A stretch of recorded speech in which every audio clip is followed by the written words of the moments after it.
सुस्वागतम और सुप्रभात। मैं डॉक्टर आकाश बंग, एडिशनल प्रोफेसर एम्स नागपुर। आज की सुबह सुबह में हमारे बाल रोग विभाग की तरफ से आप सभी का हार्दिक स्वागत करता हूँ।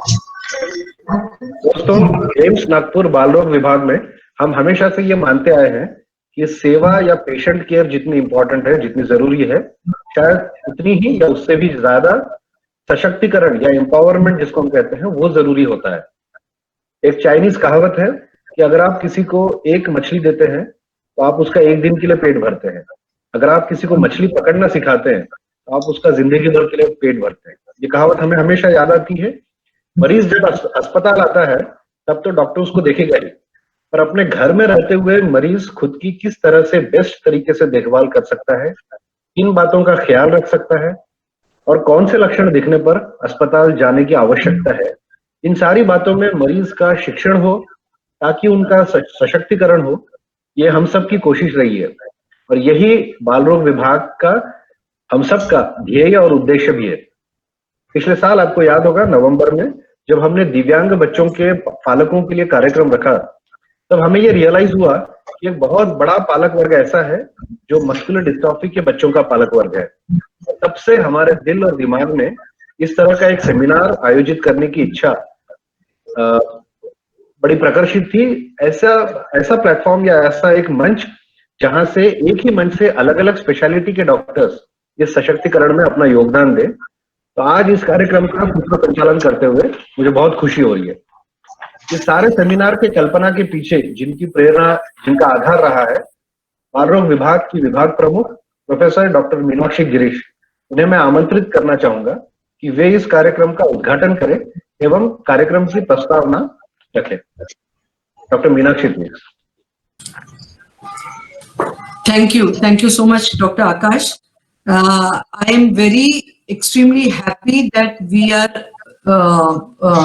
doing this webinar today, and I congratulate Dr. Shikha, the pediatric neurologist at AIIMS Nagpur, who has conceptualized this program, and she has been able to get together a team of specialists, cardiologists, pulmonologists, rehabilitation specialists, all under one platform to provide the latest information about how to manage muscular dystrophy for the parents. As Dr. Akash has said, कोई भी बीमारी हो जो लंबी चलती है या which is lifelong disease, the best form of treatment is to empower the parents with the current knowledge. And I hope with this webinar, we are able to achieve that objective. I hope all participants, parents and persons with muscular dystrophy who have joined today will be benefited. And with this, I declare this webinar open and hand over the mic to Dr. Akash. Thank you, Meenakshi madam. जैसा कि हम सभी जानते हैं कि हमारे देश में करीब 10 लाख बच्चे मस्कुलर डिस्ट्रॉफी से पीड़ित हैं, और हम सब जानते हैं कि मस्कुलर डिस्ट्रॉफी के बच्चों को एक मल्टीडिसिप्लिनरी अप्रोच की जरूरत होती है, जिसे हम एक सर्वांगीण उपचार कह सकते हैं। एक सर्वांगीण तरीके से उपचार की जरूरत होती है। पीडियाट्रिक न्यूरोलॉजिस्ट की भूमिका शायद इसमें सबसे अहम होती है। मैं आमंत्रित करना चाहूंगा एम्स नागपुर के बाल रोग विभाग की पीडियाट्रिक न्यूरोलॉजिस्ट डॉक्टर शिखा जैन को, जो हमें उद्बोधित करेंगी कि मस्कुलर डिस्ट्रॉफी में जो मसल डिजनरेशन होता है उसे किस तरह कंट्रोल किया जा सकता है। डॉक्टर शिखा इन्होंने एमडी और डीएनबी किया है और उसके बाद में उन्होंने पोस्ट डॉक्टर फेलोशिप की है पीडियाट्रिक न्यूरोलॉजी में देश के बहुविख्यात सीएमसी वेल्लोर संस्था से, और उनका खास area of interest paediatric neurology में न्यूरोमस्कुलर डिसऑर्डर्स और एपिलेप्सी रहा है। तो over to doctor Shikha please. Thank you so much Akash sir. मैं सभी अभिभावकों का, पेरेंट्स का, डीएमडी के जो बच्चे हैं उनका इस वेबिनार में स्वागत करती हूँ। आपने अपना कीमती समय निकाला और मैं आशा करती हूँ कि इस वेबिनार से आपको कुछ नया जानने को मिलेगा, कुछ प्रेरणा मिलेगी।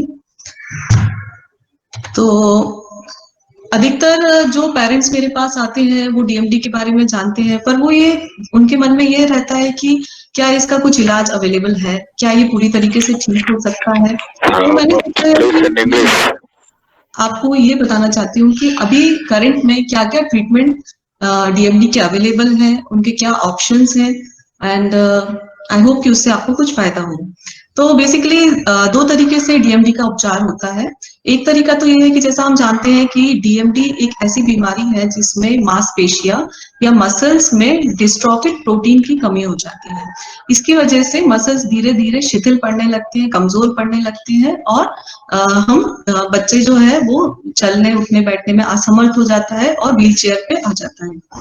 तो एक तरीका तो ये है कि हम उस डिस्ट्रोफिन प्रोटीन को वापस से मसल्स में ला सकें, और दूसरा तरीका जो ट्रीटमेंट का होता है वो ये होता है कि हम जो भी प्रॉब्लम्स हो रही हैं इस डीएमडी की वजह से, ये मसल्स के उस देश की ड्रग अथॉरिटी होती है उसके लिए उस दवा को अप्रूव करने के लिए, और लास्ट में वो दवाई पेशेंट्स को दी जाती है, और उसके बाद भी फेज 4 ट्रायल होता रहता है जिसमें कि और भी कई सारे साइड इफेक्ट्स या इफेक्ट हमको समझ में आते हैं। तो अभी हम देखें तो मार्केट में बेसिकली 3 दवाइयां जो है डिस्ट्रोफिन को ठीक करने के लिए वो अवेलेबल है, जो कि यूएस में अवेलेबल है। ये जो होती है ये कुछ पर्टिकुलर डीएमडी के म्यूटेशंस के लिए होती है, जैसे कि एक्सॉन 51 जो स्किपिंग ड्रग होती है वो 49 to 50 डिलीशन अगर होता है हमारे बच्चे को डीएमडी में, उसके लिए दी जाती है। इसके अलावा एक्सॉन 53 स्किपिंग ड्रग्स भी अभी 2019 और 20 में एफडीए जो कि अभी लेटेस्ट में अवेलेबल है। तो ऐसे करके हमारे पास अभी 3 ड्रग्स अवेलेबल है। तो ये क्या होता है, बेसिकली हमने देखा कि डीएमडी एक जेनेटिक बीमारी है, तो इसमें जो हमारा डीएनए होता है उसमें कुछ डिलीशन हो जाता है जो कि डिस्ट्रोफिन प्रोटीन बनाने में मदद करते हैं, ठीक है। तो ये जब डिलीट हो जाते हैं तो अगर 14% ऑफ जो डीएमडी के बच्चे रहते हैं उसमें ऐसे डिलीशन पाए जाते हैं जो कि हम एक्सॉन 51 स्किपिंग ड्रग से तो जिसमें हम दे सकते हैं एक्सॉन 51 स्किपिंग ड्रग। तो ये एटिप्लेसेन, ये सब आपने नाम सुने होंगे, मैं बिल्कुल श्योर हूँ कि आप लोग क्योंकि काफी जागरूक पेरेंट्स हैं, आप बहुत कुछ जानते हैं, तो आपने ये सारे ड्रग्स के नाम सुने होंगे। आप हमेशा सोचते होंगे कि क्या ये हम हमारे बच्चे को दे सकते हैं। तो 14% जो बच्चे रहते हैं जिनमें कुछ स्पेसिफिक टाइप के म्यूटेशंस पाए जाते हैं, उनमें हम एक्सॉन 51 स्किपिंग ड्रग दे सकते हैं। एक्सॉन 53 स्किपिंग ड्रग जो 10% बच्चे होते हैं जिसमें 52 तक के डिलीशंस पाए जाते हैं, उसमें हम ये दे सकते हैं। ये अभी बिल्कुल लेटेस्ट में 2020 में ही एफडीए ने विल्टोलासेन नाम की ड्रग को अप्रूव किया हुआ है अगस्त में, और 2019 में भी एक ड्रग को अप्रूव किया है। तो ये लेटेस्ट ड्रग्स हैं, पर ये हम सारे बच्चों को नहीं दे सकते। कुछ स्पेसिफिक म्यूटेशन जैसे कि मैंने बताया 14% या 10% बच्चों को दे सकते हैं। अब ये क्या होता है, इसका नाम जो है एटिक्लेसेन एक्सोन डिस नाम से आता है 51, जो कि 50,000 का एक वाइल होता है, और ये हम 80 mg पर केजी वीकली डोज से देते हैं। ये सेरेप्टा थेरेप्यूटिक्स की तरफ से एफडीए ने अभी पार्शियल अप्रूवल दिया है, लेकिन फाइनल अप्रूवल नहीं दिया है। सेरेप्टा को अभी अपना इसको कंफर्मेटरी डेटा 2021 तक देना है, जिसमें ये बताना पड़ेगा कि हाँ इम्प्रूवमेंट आ रहा है और साइड इफेक्ट कम है, तभी इसको फाइनल अप्रूवल मिलेगा। अब हमारे पास ये सवाल आता है कि ये तो बहुत ही महंगा ड्रग है, क्या ये हमारे बच्चे को दे सकते हैं? अगर हमारे बच्चा इस म्यूटेशन में आता है तो क्या ये हमारे बच्चे को मिलना चाहिए? इससे क्या फायदा है, क्या नुकसान है? अभी तक मैंने एम्स न्यू दिल्ली में बात किया है, एक बच्चे को ये दवाई मिली है लेटेस्ट में जनवरी 2021 में। इन्होंने जब 2017 में इस दवाई के लिए एप्लीकेशन किया था, पर उनको 2020 में ये मिला है। वो बच्चा अभी 11 साल का है और व्हील चेयर बाउंड है, वो अभी चल फिर नहीं पा रहा है। उसको जनवरी से वीकली डोजेस मिले 6 महीने के लिए, पर अभी तक कोई भी इम्प्रूवमेंट नहीं दिखा है। दूसरे टाइप की ड्रग्स होती है जो कि एटाल्यूरैन जैसे, जो कि आपने सुना होगा। ये एक और 10% जो अलग बचे हुए पेशेंट्स हैं उनमें से 10% डीएमडी के बच्चों के लिए जिनमें नॉनसेंस म्यूटेशन होता है, आपने सुना होगा, उनके लिए दी जाती है। ये ओरली ले सकते हैं, ये छोटे छोटे ग्रैन्यूल्स में आती है दवाई। तो इसके लिए काफी सारे ट्रायल्स हुए और उन्होंने देखा कि इस दवाई से इतना फर्क नहीं होता। केवल जो बच्चे पहले से ही थोड़ा चल पाते हैं, स्पेसिफिकली अगर हम बोले जो 6 मिनट वॉक टेस्ट होता है, उसमें जो 300 से 400 मीटर चल पाते थे, उनमें ये ड्रग फिर भी ठीक है। लेकिन आपको ये बात ध्यान रखनी पड़ेगी कि ये जो दवाई है, ये या एटिप्लेसेंट भी जो है, ये बीमारी को ठीक नहीं करती, बस इसको थोड़ा सा स्लो कर देती है। मतलब कि अगर आज बच्चे को प्रॉब्लम है चलने उठने बैठने में, तो ऐसा नहीं है कि अब कभी नहीं होगी या वो वापस से बिल्कुल नॉर्मल हो जाएगा।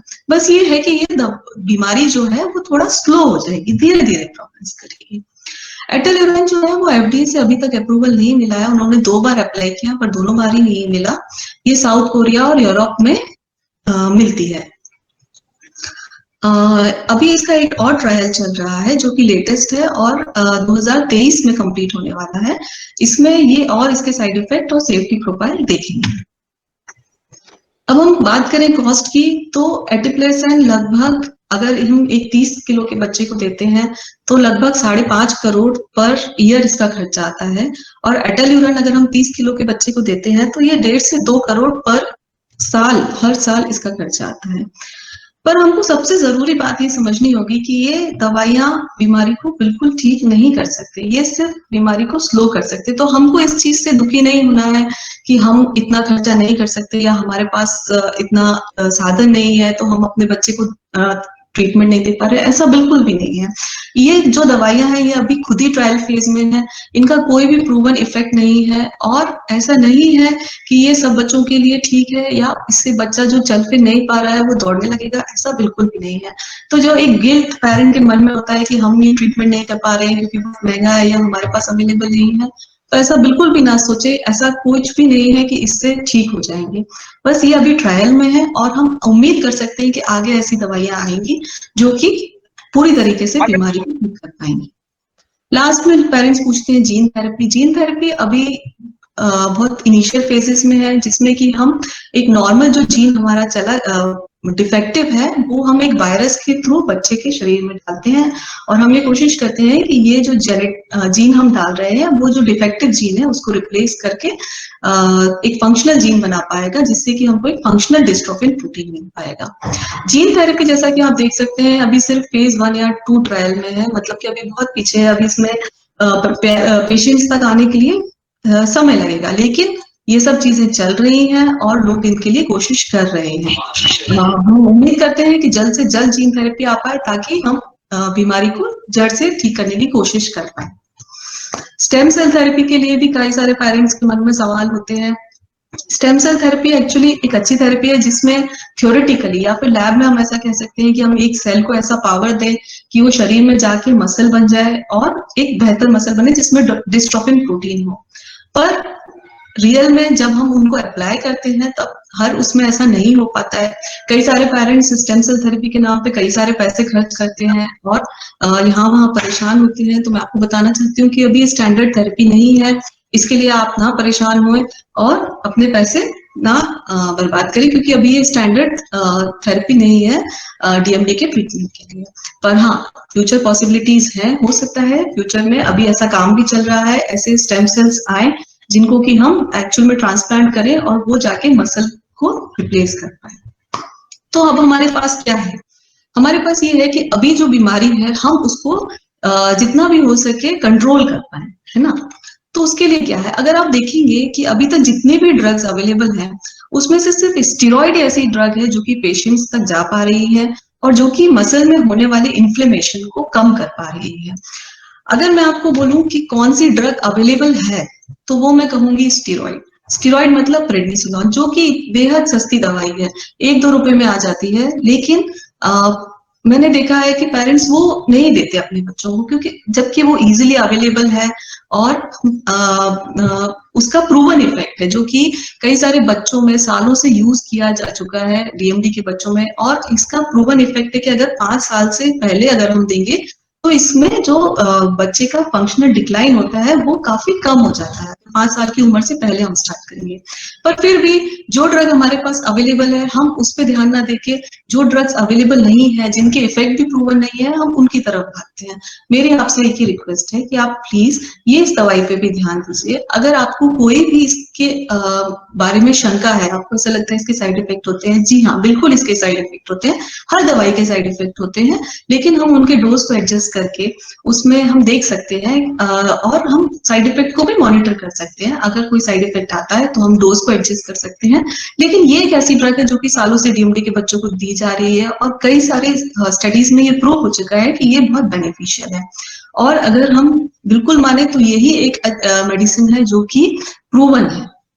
तो प्लीज आप इसको नजरअंदाज ना करें। अगर आपके मन में कोई भी डाउट है तो आप प्लीज आए, आप हमसे बात करें कि हम इसको दें कि नहीं दें, किस डोज में दें, आपको क्या साइड इफेक्ट हो रहे हैं, क्यों देना चाहिए, क्यों नहीं देना चाहिए, आप प्लीज आके हमसे पूछें। लास्टली मैं कहना चाहूंगी जो बच्चे नॉन एम्बुलेटरी हैं, जो चल फिर नहीं पा रहे हैं, उनके लिए भी स्टेरॉइड्स बेनिफिशियल है। ये सिर्फ ना सिर्फ मसल्स के लिए बेनिफिशियल है बल्कि ये पल्मोनरी फंक्शन मतलब कि अपनी सांस के लिए भी इम्पोर्टेंट है। ये बच्चों की कार्डियक फंक्शन के लिए भी इम्पोर्टेंट है। ये जो स्कोलियोसिस हो जाता है बच्चों को, उसमें भी ये हेल्प करता है क्योंकि ये स्ट्रेंथ को बढ़ाता है। अब अगर कोई बच्चा चल नहीं पा रहा है तो ये हार्ट की स्ट्रेंथ को प्रिजर्व रखता है। तो अगर कोई बिल्कुल ही व्हील चेयर बाउंड है तो ये हार्ट और रेस्पिरेटरी या सांस के लिए इम्पोर्टेंट है। तो स्टेरॉइड बहुत ही ज्यादा इम्पोर्टेंट है। आप प्लीज आए अगर आपको कुछ भी डाउट है और अपने बच्चे को दें। और वैक्सीनेशन बहुत इंपॉर्टेंट है बच्चों के लिए जो डीएमडी के होते हैं, उनको प्रॉपर्ली वैक्सीनेट करना चाहिए ताकि उनको जो सांस की बीमारियां हैं जो हम रोक सकते हैं एटलीस्ट उतना हम रोक सकें। Thank you. Thank you doctor Shikha. बहुत ही सरल और जिसको कॉम्प्रिहेंसिव कहते हैं कि एक ही कैप्सूल में आपने बहुत अच्छे तरह से समझाया कि क्या क्या अलग थेरेपीज अवेलेबल है, क्या अवेलेबल नहीं है, और जो नहीं है उसके लिए क्यों हमें गिल्ट रखने की जरूरत नहीं है, और किस तरह से जो ड्रग अवेलेबल है स्टेरॉइड उसका हमने पूरी तरह से इस्तेमाल करना चाहिए। तो कहते हैं ना कि इफेक्ट है इसीलिए साइड इफेक्ट है, तो साइड इफेक्ट से हम डर ना जाए, उसकी इफेक्ट की तरफ हम ध्यान दें। तो thank you so much doctor Shikha. हम सभी जानते हैं कि मस्कुलर डिस्ट्रॉफी में अलग अलग प्रकार के मसल्स का डिजनरेशन होता है, और दिल का मामला तो साहब हमेशा से नाजुक रहा है। 2 महीने की, आप सोच सकते हैं कि 2 महीने की गर्भावस्था से जो दिल धड़कना शुरू होता है तो दिन रात जीवन भर ये दिल के मसल्स अपना काम बखूबी निभाते हैं। पर जब दिल के मसल्स कमजोर होने लगे तो उनका ख्याल रखना भी बहुत जरूरी होता है। इस विषय पर उद्बोधित करने के लिए मैं आमंत्रित करूंगा एम्स नागपुर के cardiologist doctor Sagar Makure. Dr. Sagar, please start sharing your screen. Okay. Thank you, Akash sir.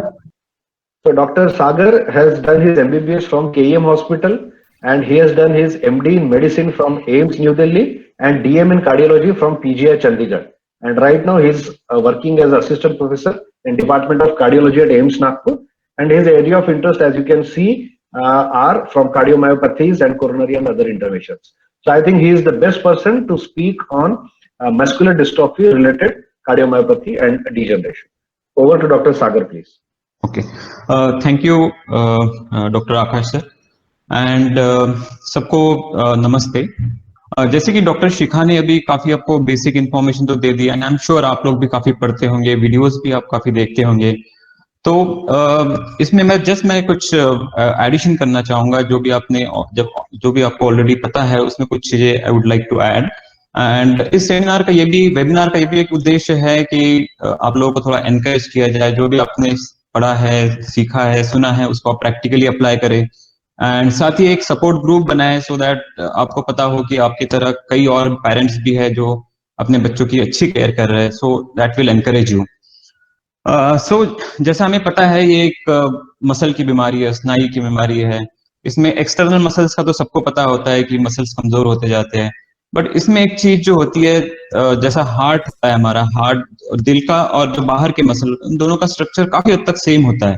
इसलिए जैसे बाहर वाले मसल कमजोर होते जाते हैं वैसे ही अंदर दिल का मसल कमजोर होते जाता है।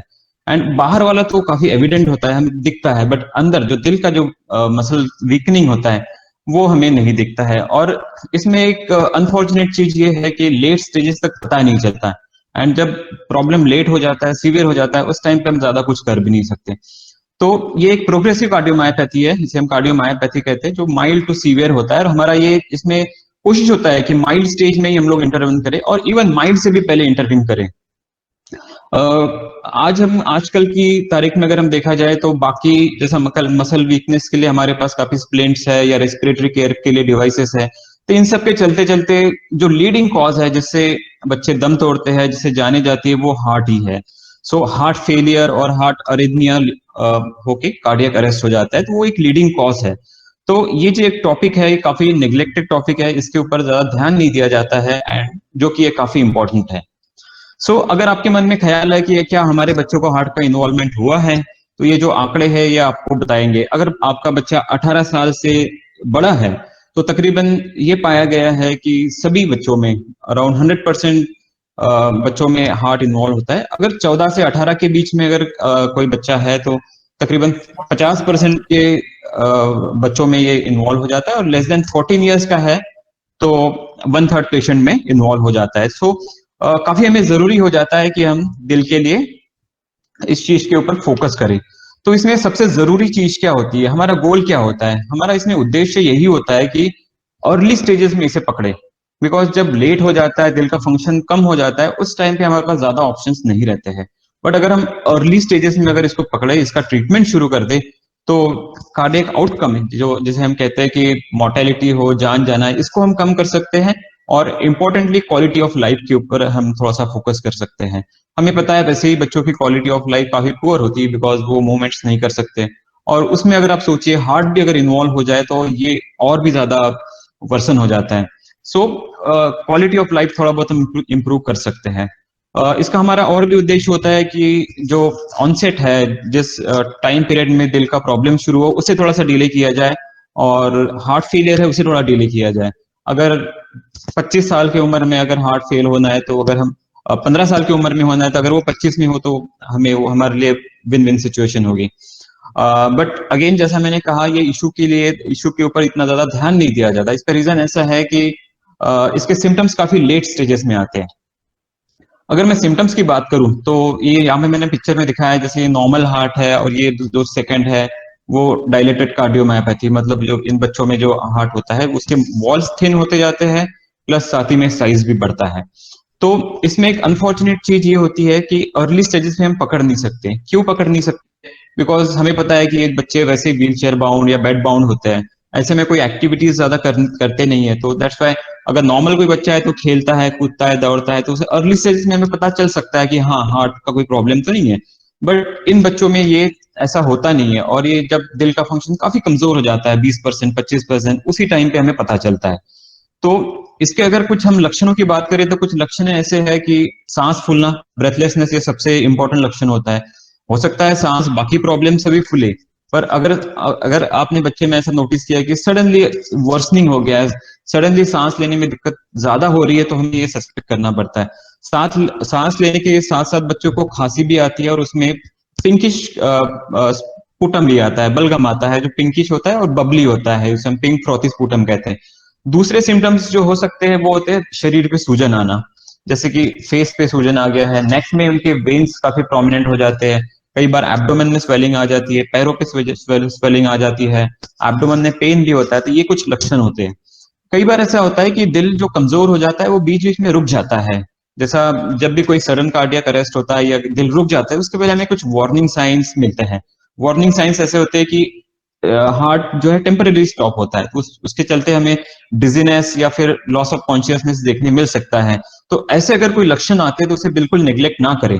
इसे मामूली समझ के कई बार निग्लेक्ट कर देते हैं पेरेंट, बट ये सब चीजें निग्लेक्ट इसे नहीं करना चाहिए, इसके ऊपर उसको पूरा रिस्पेक्ट देना चाहिए। कुछ बाकी सिम्टम्स जो है, पैल्पिटेशन, अगर बच्चा बड़ा है तो वो आपको बता सकता है कि हाँ, मुझे धड़कन अपनी महसूस हो रही है, या तो फिर आप छोटे बच्चों में खुद भी आप देख सकते हैं कि चेस्ट जो है विगरसली, या चेस्ट में आपको कुछ मूवमेंट्स महसूस हो सकते हैं, नेक में आपको मूवमेंट महसूस हो सकते हैं, एपिगैस्ट्रिक रीजन, पेट का हमारा ऊपरी भाग होता है, उसमें भी हम कई बार ये पल्सेशन देख सकते हैं।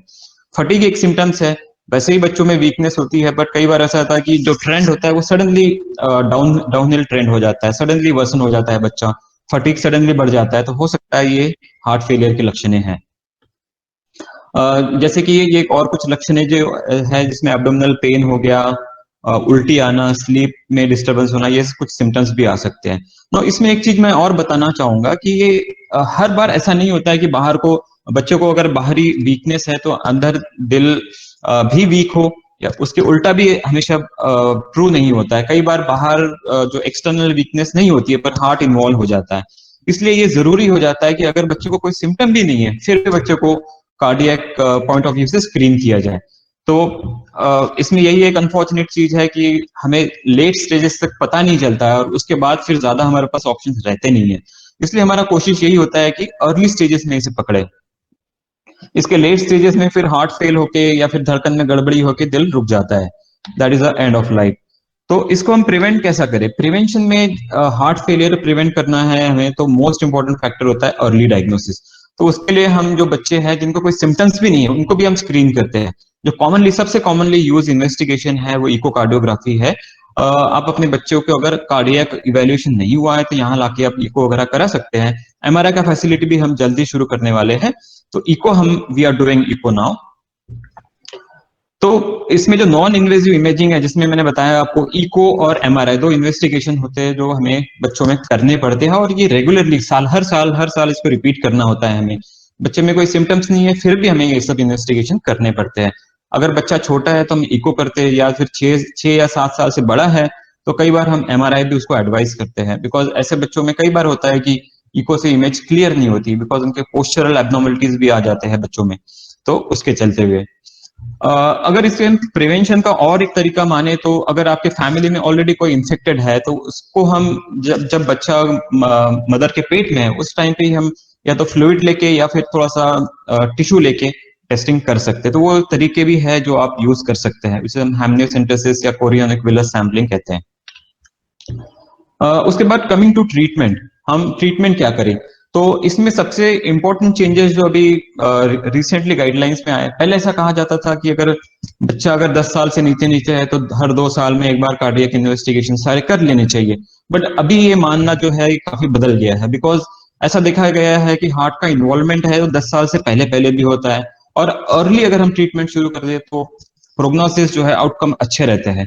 तो इसलिए जैसे ही बच्चे का डायग्नोसिस हो उस टाइम पे सारा एक बार आपको कार्डियक इवैल्यूएशन कराना जरूरी होता है, जिसमें कार्डियोलॉजिस्ट से आप एग्जामिनेशन कराते हैं, ईसीजी और इको या एमआरआई कराते हैं। सो जो सबसे इंपॉर्टेंट चीज यहाँ पे है कि रेगुलरली कार्डियक इवैल्यूएशन कराना, रेगुलरली कार्डियोलॉजिस्ट से कंसल्टेशन कराना बहुत जरूरी है। अगर बच्चों को डिजीज नहीं है फिर भी हमें टेस्ट कराना है, और ऑलरेडी अगर हार्ट प्रॉब्लम शुरू हो गया तो फिर कार्डियोलॉजिस्ट जैसे आपको एडवाइस करेंगे उस फ्रीक्वेंसी से इन्वेस्टिगेशन कराने होंगे। एक और पॉइंट मैं बताना चाहूंगा फीमेल कैरियर्स के बारे में। फीमेल्स कैरियर जैसा हमें पता है ये एक्स लिंक्ड डिजीज होती है, तो ये लड़कों में ज्यादा होती है, लड़कियों में कम होती है। तो जो कि लड़कियों में सिम्टम्स ज्यादा आते नहीं है, तो ऐसे केसेस में ये लड़कियों की तरफ ज्यादा ध्यान नहीं दिया जाता है।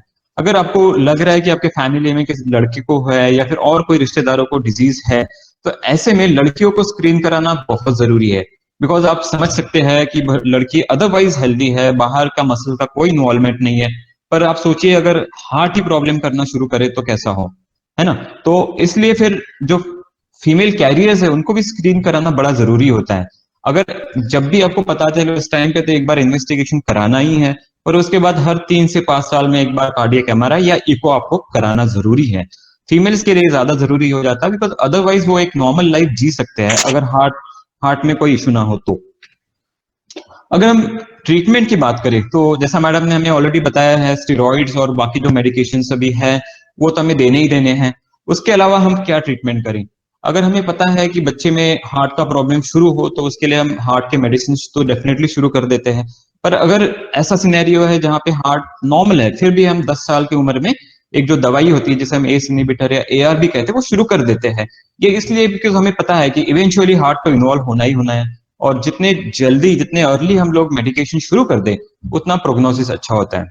तो ऐसे बच्चे जिनमें हार्ट ऑलरेडी अफेक्ट हो चुका है, जिनका हार्ट का फंक्शन पंपिंग कम हो गया, उनमें क्या क्या चीजें हमने करनी चाहिए? सबसे इंपॉर्टेंट पार्ट तो ये होता है कि आपको मेडिकेशन रेगुलरली देना। तो मेडिकेशंस का जिन बच्चों का दिल कमजोर होता है उनमें प्रॉब्लम्स ये आते हैं कि उनका जो ब्लड प्रेशर या पल्स रेट है वो लोअर साइड रहता है। इसका रीजन होता है कि दिल का भी पंपिंग का इशू होता है। सेकेंडली मेडिकेशन जो होते हैं उनके भी कई बार साइड इफेक्ट्स होते हैं, या तो साइड इफेक्ट मानिए या इफेक्ट बोलिए, जिससे कि ब्लड प्रेशर और पल्स रेट लोअर साइड ही रहता है। तो ऐसे में हमें बच्चों का blood pressure and pulse rate regularly monitor करना जरूरी होता है। तो ऐसे सिचुएशन में आप एक बार इलेक्ट्रॉनिक बीपी एपरेटस आपके घर पे रखें और ब्लड प्रेशर और पल्स रेट मॉनिटर करें। कई बार ऐसा होता है कि अगर बीपी थोड़ा सा लोअर साइड है या पल्स रेट लोअर साइड है तो आपको डोजेस कई बार विथहोल्ड करने पड़ते हैं। तो वो हम अकॉर्डिंगली आपको ओपीडी में एडवाइस कर देते हैं कि किस बिलो व्हाट लेवल आपने डोज विथहोल्ड करना है। तो वो एक इंपॉर्टेंट चीज है। सेकेंडली आपको वेट मॉनिटरिंग करना होता है बच्चों का, अल्टरनेट डेली वेट और twice in a week weight monitoring करना जरूरी होता है। इसका इंपॉर्टेंस ये होता है कि जो हार्ट वाले मरीज होते हैं उनमें अगर आपने ऐसा कभी नोटिस किया है कि हफ्ते भर में within a week period 1 या 2 किलो वजन बढ़ गया, तो वो एक इंडिकेशन होता है कि बच्चा हार्ट फेलियर में जा सकता है।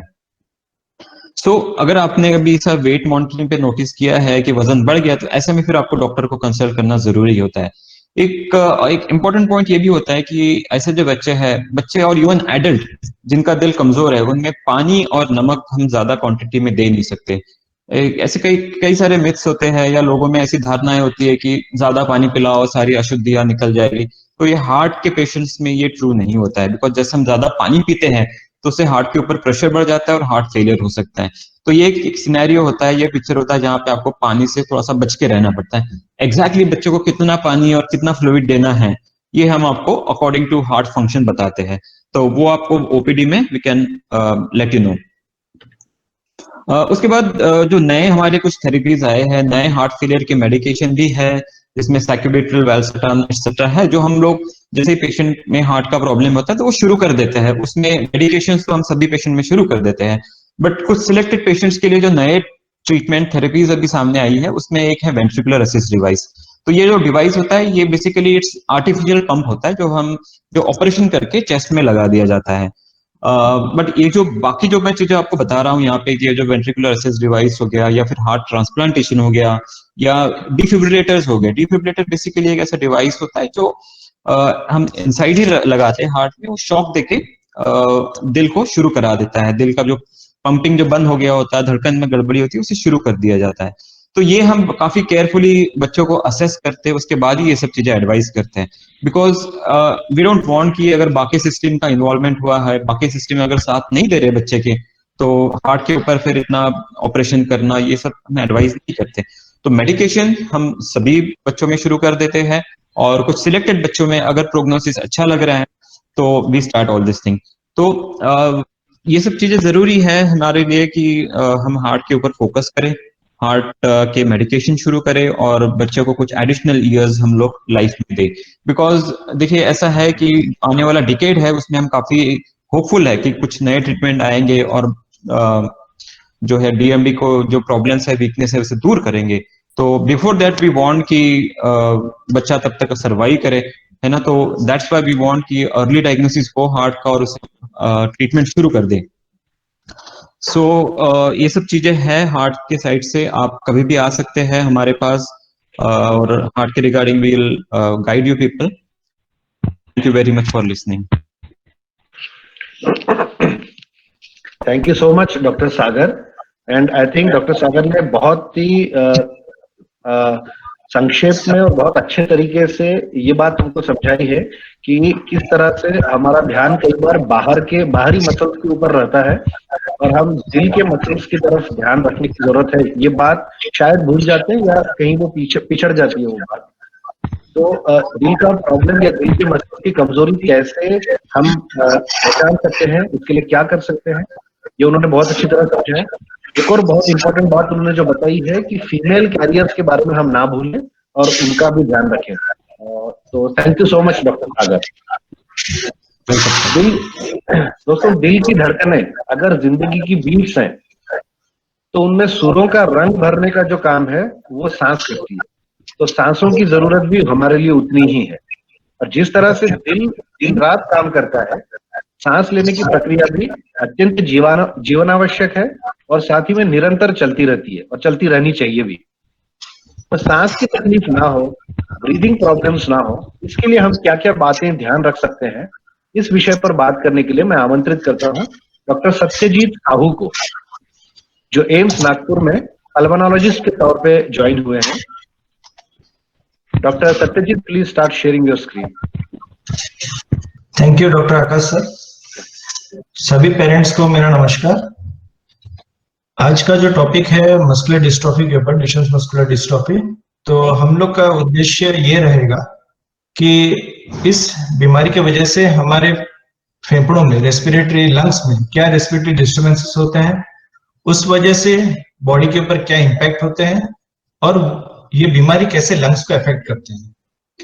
तो नेक्स्ट चीज है कि हमें ये जानना क्यों जरूरी है।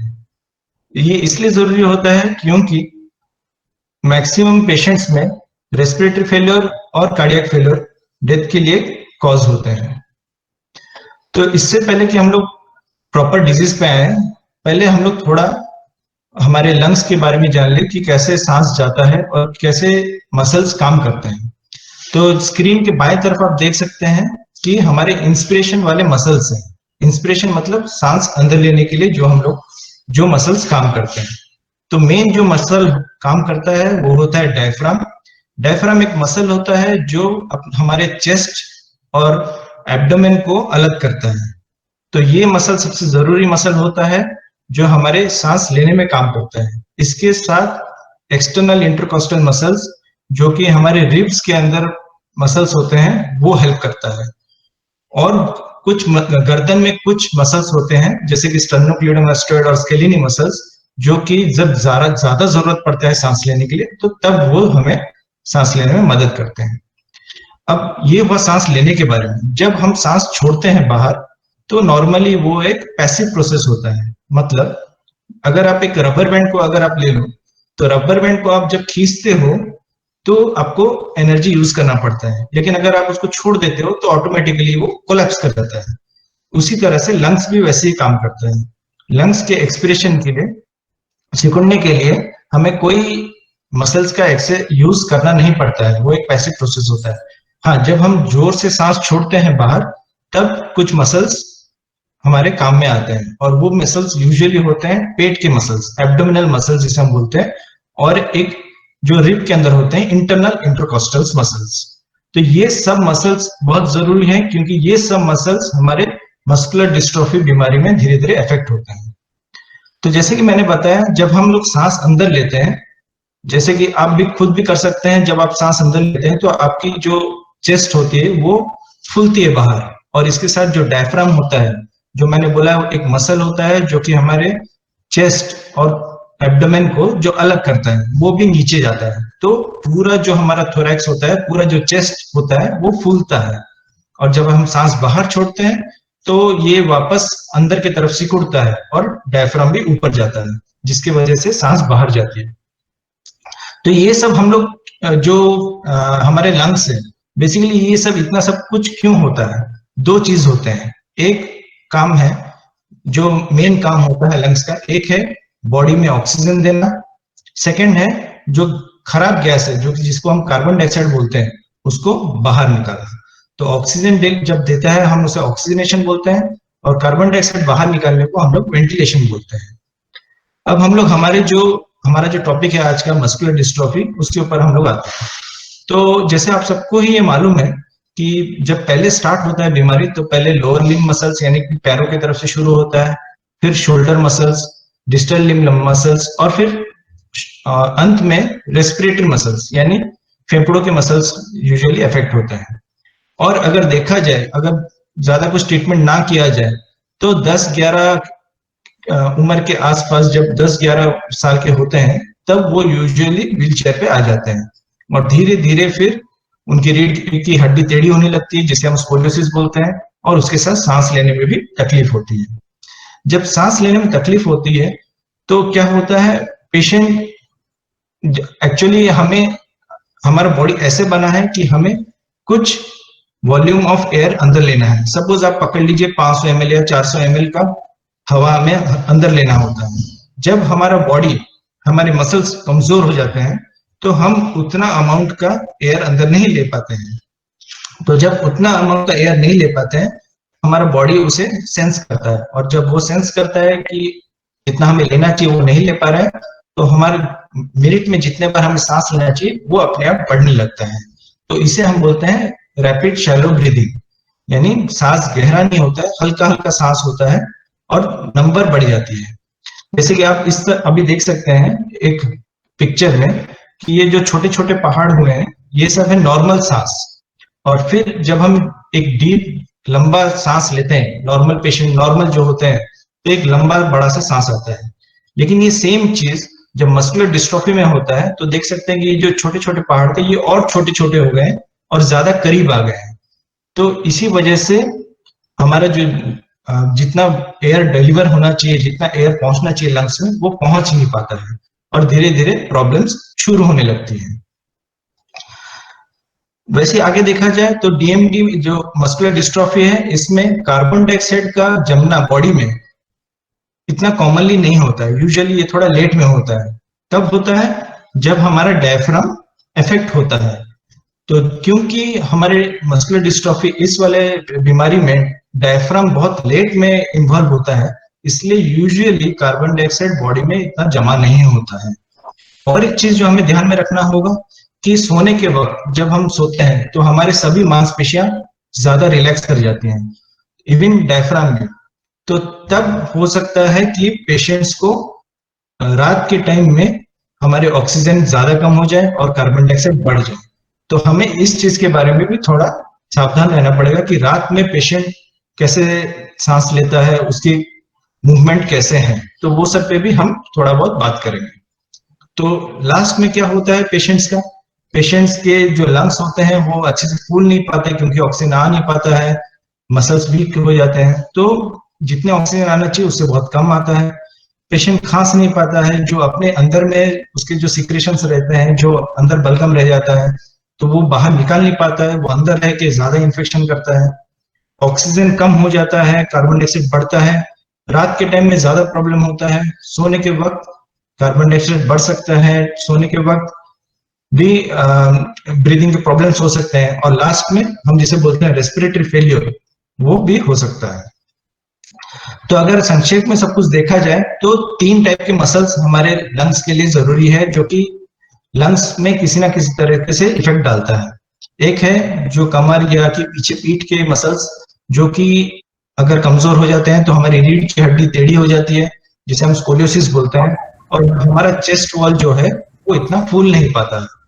सेकंड, जो रेस्पिरेटरी मसल्स, जैसे मैंने बोला कि सांस लेने के लिए जो हमें मसल्स चाहिए, अगर वो सब कमजोर हो जाते हैं तो ऑक्सीजन कम हो जाता है, कार्बन डाइऑक्साइड बढ़ने लगता है, तो हमारा लंग जो जितना फूलना चाहिए वो नहीं फूल पाता है। और तीसरे टाइप के मसल्स, जैसे गले में जो मसल्स रहते हैं, अगर वो कमजोर हो जाते हैं तो खाना जो खाते हैं वो अगर वो हो मैक्सिमम टाइम क्या होता है, लंग्स के अंदर चला जाता है। अगर लंग्स के अंदर चले जाता है तो उसके वजह से इन्फेक्शन होता है, और एक बार अगर इन्फेक्शन हो गया तो फिर इन्फेक्शन के जब कॉन्सिक्वेंसेस होते हैं कि वो हील करता है, तब उसके वजह से लंग्स में घाव रह जाते हैं, जिसे हम फाइब्रोसिस बोलते हैं, दाग रह जाते हैं। तो ये जो फाइब्रोसिस होते हैं फिर लॉन्ग टर्म में ये हमारे लंग्स को और भी वीक करते हैं। तो हमें क्या करना है, हमें कैसे मालूम चलेगा कि हमें लंग्स को कैसे प्रॉपर रखना है, कैसे मालूम पहले पता चलेगा कि हाँ मेरे बच्चे को इतना दिक्कत होने का चांसेस ज्यादा है। बहुत टाइम क्या होता है कि ये मालूम जब होता है कि ऑलरेडी लंग्स के मसल, जो रेस्पिरेटरी मसल से ये कमजोर हो गए हैं, तब तक बहुत देर हो जाता है। तो हमें उससे पहले हमें हमेशा आइडिया रखना होता है कि पेशेंट का लंग का मसल अभी इन्वॉल्व होना शुरू हुआ है। तो ये हम कर सकते हैं, आप घर में रहते हुए आप हमेशा ऑब्जर्व कर सकते हैं बच्चे को कि वो कैसे सांस ले रहा है, कैसे खांस रहा है, कितना खांस पा रहा है, ये सब आप खुद कर सकते हैं। जब आपको दिखता है कोई रेड फ्लैग साइन, यानी कि हाँ कि इसमें कोई प्रॉब्लम है, तब आप हमारे पास ला सकते हैं। हम लोग यहाँ पे कर सकते हैं उसके लंग्स के कितने वो वॉल्यूम ले रहा है, कितना बाहर छोड़ रहा है, हम ये सब माप सकते हैं। उसके रेस्पिरेटरी मसल्स, यानी जो लंग के मसल्स है जो सांस लेने में हेल्प करते हैं, वो कितने स्ट्रांग है, वो कितना अंदर ले पा रहे हैं, वो कितने कमजोर हुए हैं, वो हम मेजर कर सकते हैं। और सोने के टाइम में अगर उसकी कमजोरियां हो रही हैं, अगर सांस लेने में प्रॉब्लम हो रहा है, तो भी हम उसे यहाँ पे मॉनिटर कर सकते हैं। तो जो कॉमन चीज है, सबसे पहले कॉमन चीज जो घर में आप लोगों को करना है वो है रेस्पिरेटरी रेट घर में देखना है। रेस्पिरेटरी रेट आपको कैसे देखना है, आप हमेशा एक बात ध्यान में रखिए कि पेशेंट का बच्चे का जब भी आप रेस्पिरेटरी रेट देखते हैं तो बच्चे को मालूम नहीं होना चाहिए कि आप ये चीज देख रहे हैं। रेस्पिरेटरी रेट मतलब 1 मिनट में वो कितनी बार सांसें लेता है। तो आप ये कर सकते हैं कि पेशेंट का हाथ पकड़ के उसे कहीं दूसरे बात में बिजी रख के, दूसरे कुछ में बिजी रख के आप उसके चेस्ट काउंटिंग कर सकते हैं कि ये जो चेस्ट है कितने बार ऊपर नीचे हो रहा है। अगर आप देखते हैं कि पहले 12-14 ऐसा था, लेकिन अभी हाल फिलहाल में 20 हो गया है, 22 हो गया है, 24 हो गया है, धीरे धीरे बढ़ रहा है, तो इसका मतलब है कि आपको हॉस्पिटल ले आना चाहिए। दूसरी बात है नेजल फ्लेयरिंग। नेजल फ्लेयरिंग मतलब ये फोटो में आप देख सकते हैं कि बच्चा जब जोर से सांस लेने की कोशिश करता है तो उसके नाक के जो मसल्स होते हैं वो फूल जाते हैं, तो इसे हम नेजल फ्लेयरिंग बोलते हैं। अगर ऐसा बच्चा करना शुरू कर देता है तो भी आपको इमीडिएटली हॉस्पिटल ले आना है। तीसरे होते हैं जो एक्सेसरी मसल्स, मैंने आपको बोले थे सांस लेने के गर्दन में जो होते हैं। आप बाएं तरफ देख सकते हैं कि बाएं तरफ के जो है फोटो, उसमें वो गर्दन के मसल्स बहुत प्रोमिनेंट हो गए हैं। ये वाले आप देख सकते हैं मसल्स, ये सब प्रोमिनेंट हो गए, बहुत क्लियरली मालूम चल रहे हैं कि ये मसल्स हैं और काम कर रहे हैं। लेकिन इस फोटो में आप देखिए इतने क्लियर नहीं है। तो एक बार ये मसल्स मालूम पड़ जाते हैं कि ये आप बच्चे में कि ये ऐसे प्रोमिनेंट हो गए हैं, तो भी आपको मालूम एक अंदाजा हो सकता है कि बच्चा जोर से और गहरा गहरा सांस लेने का कोशिश कर रहा है। ये है और एक चीज जिसको हम इंटरकोस्टल सक्शन बोलते हैं। आप दाएं तरफ देख सकते हैं ये है सांस छोड़ने के टाइम में, और बाएं तरफ देख सकते हैं जब वो सांस ले रहा है। जब सांस ले रहा है, जो रीढ़ की हड्डी, जो हमारे रिब केज है, जो चेस्ट में है जो हड्डियां, उसके बीच के मसल्स अंदर की तरफ जा रहे हैं, जो कि नॉर्मली होता नहीं है। तो ये सब कुछ साइंस है जो कि आपको घर में रहते हुए देखना पड़ेगा। नेक्स्ट जो मैंने बोला था कि सोने के वक्त भी हमें केयरफुल रहना चाहिए। और एक उसके साथ और एक चीज है कि जब भी हम सांस लेते हैं, इवन अगर अभी भी आप देखो, अगर आप खुद से सांस लेने की कोशिश करें तो आप देखेंगे कि आपकी जो चेस्ट कैविटी है वो भी बाहर निकलती है और जो पेट है वो भी बाहर निकलता है ना। और जब सांस छोड़ते हैं अंदर जाता है। तो ये एक नॉर्मल चीज होता है जो कि हम ऊपर वाले पिक्चर में देख सकते हैं, दोनों ही ऊपर जा रहे हैं, बाहर की तरफ निकल रहे हैं। लेकिन मस्कुलर डिस्ट्रॉफी पेशेंट्स में कभी कभी क्या होता है, ये कोऑर्डिनेट नहीं करता है, डिसिंक्रोनी करता है, जिसे हम पैराडॉक्स बोलते हैं। मतलब एक बाहर की तरफ जाता है, दूसरे अंदर की तरफ जाता है। तो ये भी एक इशारा है कि नहीं, बच्चे का मसल्स धीरे धीरे अफेक्ट होना शुरू हो गया, रेस्पिरेटरी मसल्स अफेक्ट होना शुरू हो गया। तो इस चीज को भी आपको ध्यान में रखना है। सोने के वक्त अगर आप देख रहे हैं कि बहुत ज्यादा खर्राटे लेता है, रात में बार बार उसके नींद टूट जाता है, अगर सवेरे उठने के बाद वो हमेशा बोलता है कि मुझे थकावट लग रही है, मुझे अच्छा नहीं लग रहा, नींद मेरा अच्छा नहीं गया, अभी भी सर दर्द कर रहा है, अगर पढ़ाई के टाइम बार बार सो जाता है, बैठ के आप लोग सब बात कर रहे हैं घर में और वो सो जाता है, अगर ये सब तकलीफ है तो मतलब उसके रात में जो नींद हो रही है वो पूरी तरह कंप्लीट नहीं हो पा रही है। और कंप्लीट नहीं होने के लिए यही एक रीजन है कि शायद हमारे जो मसल्स हैं वो बहुत कमजोर हो गए। तो ये चीज भी आपको रेगुलरली चेक करना है कि बच्चे का ये सब कहीं तकलीफ है या नहीं। अगर ये सब तकलीफ है तो एक स्लीप स्टडी होता है जिसे हम पॉलीसोमनोग्राफी कहते हैं, जहाँ पे बच्चे को यहाँ पे रखा जाता है, मॉनिटर किया जाता है एक रात के लिए कि बच्चे का oxygen level, carbon dioxide level सोने के टाइम में कैसा रह रहा है। उसी हिसाब से हम लोग ट्रीटमेंट एडवाइस कर सकते हैं। नेक्स्ट है एयरवे क्लियरेंस। एयरवे क्लियरेंस यानी आपको पेशेंट को, बच्चे को देखना पड़ेगा कि बच्चा खांस पा रहा है कि नहीं। हमेशा कोशिश हमें यही करना है कि उसके जो फेफड़े हैं, जो अंदर का जो एयरवेज है, वो सब क्लियर रहे, उसके अंदर कोई सिक्रेशंस ना रहे। तो उसके लिए आप एक कफ पीक फ्लो टेस्ट कर सकते हैं, या तो फिर घर में एक नॉर्मल पल्स ऑक्सीमीटर भी रख सकते हैं। पल्स ऑक्सीमीटर से दो आपको हेल्प हो जाएंगे, एक सैचुरेशन, बॉडी में कितना ऑक्सीजन है वो मालूम चल जाएगा। अगर वो ड्रॉप करता है तो आपको पहले से आइडिया हो जाएगा कि नहीं, शायद उसके एयरवेज में जो नलियां हैं, सांस की नलियां हैं, उसके अंदर शायद कुछ जमा हुआ है, सिक्रेशंस है या बलगम है, कफ है, जिसकी वजह से उसकी ऑक्सीजनेशन प्रॉपर हो नहीं पा रही है। Next weight. हमेशा यही ध्यान में रखना है, ना तो ज्यादा अच्छा है ना तो बहुत कम अच्छा है। हमेशा एक आइडियल बॉडी वेट उसका मेंटेन करना है। अगर ज्यादा वेट हो जाता है, अगर वो बच्चा मोटा हो जाता है ज्यादा, अगर ज्यादा उसकी गर्दन की मसल्स ज्यादा बल्कि हो जाती हैं, तो उससे फिर दूसरी एक स्लीप बीमारी के भी चांसेस हो सकते हैं, जिसे हम ऑब्स्ट्रक्टिव स्लीप एपनिया बोलते हैं। क्योंकि वो फिर ज्यादा प्रेशर डालेंगे हमारे विंड पाइप के ऊपर और फिर उसे ज्यादा कंप्रेस करेंगे। तो इसीलिए हमेशा खाने का जो है वेट, हमें उसे आइडियल बॉडी वेट ही रखना है। नेक्स्ट सबसे जरूरी चीज, हमें कब विजिट करना है डॉक्टर्स को। तो हमेशा याद रखिए कि जितना जल्दी हो सके हमें बच्चे का एक पल्मोनरी फंक्शन टेस्टिंग करना है, जिससे हम लंग वॉल्यूम्स का बारे में एक आइडिया रख सकें। इससे दो फायदे होते हैं। एक कि हमें उसके बेसलाइन वैल्यूज मालूम होते हैं, यानी जब बच्चे का सांस का कोई तकलीफ नहीं था तब उसके लंग्स कितने काम करते थे, हमें वो आइडिया होता है। सेकंड है कि ये जो टेस्टिंग होता है ये इतना आसान टेस्टिंग नहीं होता है, इसके लिए थोड़ा बहुत प्रैक्टिस चाहिए होता है। अगर वो 4 बार 5 बार पहले से उसने किया होगा तो वो आसानी से वो उसे कर पाएगा जब सही में हमको ज्यादा उसका जरूरत होगा।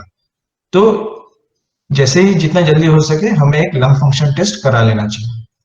सेकंड, अगर उसके बाद पेशेंट का जब भी एज 12 इयर्स 12 साल तक पहुंचता है, या फिर अगर व्हील चेयर में है, या तो हमने लंग फंक्शन में देखा कि उसकी जो लंग कैपेसिटी है वो 80% से कम जा रही है नॉर्मल से, तो तब हमें साल में 2 बार डॉक्टर को जाके दिखाना चाहिए। अगर आजकल जैसे कि अगर रेस्पिरेटरी प्रॉब्लम्स शुरू हो गए, अगर आपके बच्चे को ऑलरेडी उन्होंने कोई डिवाइस दिया है, जैसे कि बाईपैप मशीन हो, सीपैप मशीन हो, ऑलरेडी वेंटिलेटर पे है, तो उसके लिए आपको हर 3 से 6 महीने में आके डॉक्टर्स को दिखाना है। वैसे ही अगर सांस लेने की जो तकलीफ है, अगर सोने के टाइम में आप देख रहे हैं कि ज्यादा हो तकलीफ है, या फिर आप देख रहे हैं कि सवेरे उठने के टाइम में वो बोल रहा है कि रात में नींद ठीक से नहीं हुआ, दिन में वो ज्यादा सो रहा है, तो फिर हमको साल में एक बार उसकी पॉलीसोमनोग्राफी भी करनी पड़ती है। इसी के साथ सबसे ज्यादा जरूरी चीज जो है न्यूमोकोकल वैक्सीन और इन्फ्लुएंजा वैक्सीन, जो हमें हर बार लेना पड़ेगा, हर साल में। इन्फ्लुएंजा वैक्सीन तो लेना पड़ेगा, न्यूमोकोकल एक बार लेने से फिर सेकंड उसका बूस्टर डोज बाद में देना पड़ता है। तो ये सब है जिससे कि आपको मालूम चल जाएगा कि बच्चे में कब आपको पहले एक्टिव होके हॉस्पिटल लाना है। Thank you everyone. Thank you so much doctor Satyajit. And आपने बहुत अच्छी तरह से छोटी छोटी बातें कवर की हैं, छोटी छोटी टिप्स दिए हैं। कई बार ये होता है, ये हम सबकी ह्यूमन टेंडेंसी होती है कि हम बड़ी बड़ी और ग्लैमरस चीजों के पीछे भागते रहते हैं या उनकी राह देखते हैं, और जो छोटी छोटी चीजें हैं, छोटे छोटे टिप्स हैं, वो कई बार हम नजरअंदाज करते हैं। ये छोटी छोटी, हमको ये ध्यान रखना पड़ेगा कि बूंद बूंद मिलके ही सागर बनता है। तो ऐसी छोटी छोटी चीजों से ही क्वालिटी ऑफ लाइफ थोड़ी थोड़ी इंप्रूव होगी। तो thank you so much doctor Satyajit. Thank you. हम ये कोई भी प्रॉब्लम जब होता है, तो वो प्रॉब्लम जब उस प्रॉब्लम की वजह से जब हमारे डे टू डे फंक्शंस या day to day activities limit होने लगती है, तब वो डिसेबिलिटी बनता है। तो प्रॉब्लम बढ़ के डिसेबिलिटी ना बन जाए, इसके लिए ये बहुत जरूरी है कि हम हमारा day to day life, day to day function, day to day activities जो है उसमें लिमिटेशन या रेस्ट्रिक्शन ना आए, इसका ध्यान रखें। और अगर लिमिटेशन या रेस्ट्रिक्शन आ रहा हो तो उसको उपचार करके कम से कम मात्रा तक सीमित रखें। तो इस विषय पे भाष्य करने के लिए मैं आमंत्रित करना चाहूंगा डॉक्टर हर्षानंद पोपलवार को, जो फिजिकल मेडिसिन एंड रिहैबिलिटेशन के एक्सपर्ट हैं। He has just joined AIIMS Nagpur. Dr. Harshanand, please start sharing your screen. Medicine and rehabilitation, as you know, discusses the role of physiotherapy, exercises, and everything that can be done physically to a patient. और इस तरह से physical तरीकों से कैसे हम limitations को कम से कम कर सकते हैं, इस बारे में डॉक्टर हर्षानंद बोले। सभी अभिभावकों, पेरेंट्स एवं बच्चों को मेरा नमस्कार। आज के इस वेबिनार लेक्चर में रिहैबिलिटेशन मैनेजमेंट सॉल्यूशंस इन ड्यूचेन मस्कुलर डिस्ट्रॉफी, यानी कि पुनर्वास चिकित्सा इलाज के डीएमडी के बच्चों में किए जाने वाले उपाय, इस विषय में मैं आपसे वार्तालाप करूंगा। मेरा नाम डॉक्टर हर्षानंद पोपलवार है। मैं असिस्टेंट प्रोफेसर हूँ department of physical medicine and rehabilitation में, एम्स नागपुर में।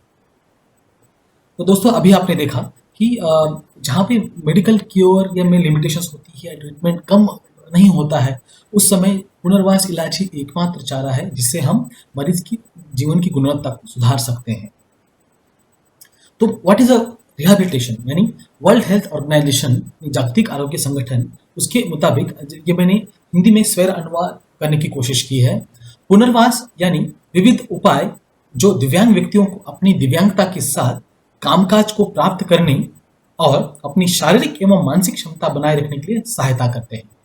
यह उपाय उनको आत्मनिर्भर बनाने के लिए मदद करते हैं ताकि वे अपने घर में, अपने समुदाय में, शिक्षा, रोजगार और नागरिक जीवन में पूर्ण रूप से भाग ले सके।